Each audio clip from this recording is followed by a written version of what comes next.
Bienvenue dans la cuisine de Serena pour la préparation de gnocchi comme les faisait sa grand-mère, un véritable héritage familial. Je vous laisse visionner la vidéo de la recette complète et détaillée.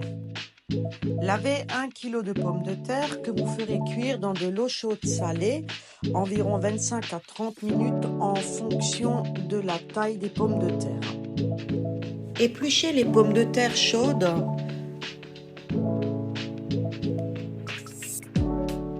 et écrasez-les encore chaudes afin qu'elles ne collent pas. Étalez les pommes de terre et laissez-les refroidir. La suite des ingrédients pour 4 personnes. 250 g de farine, un œuf entier battu et du sel. Passons aux choses sérieuses. Incorporez la farine sur les pommes de terre ainsi que les œufs battus. Mélangez les pommes de terre refroidies, la farine et les œufs battus.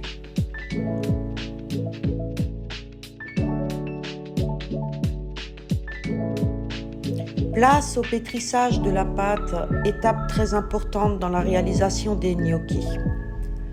N'hésitez pas à nettoyer vos mains avec de la farine afin de les débarrasser de la pâte collante. Je vous laisse admirer la technique de pétrissage de Serena.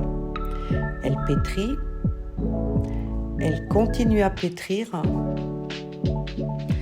elle rajoute de la farine si nécessaire,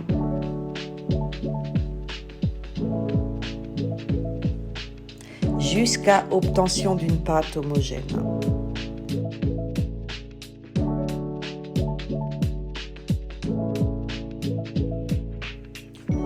Formez un boudin régulier.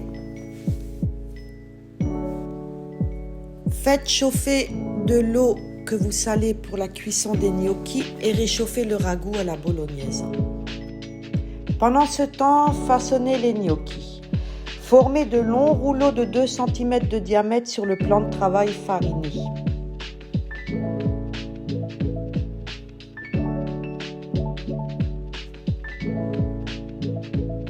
Découpez-les en tronçons de 2 cm de long. Et enfin, la technique de la râpe qui vient de la grand-mère de Serena, que je ne peux pas vous expliquer, mais que je vous laisse regarder. Vous pouvez aussi utiliser une fourchette. Pochez les gnocchis en petite quantité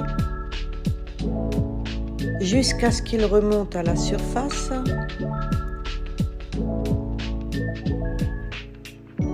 Et égouttez-les dans une passoire. Déposez-les sur une assiette et rajoutez du ragoût à la bolognaise.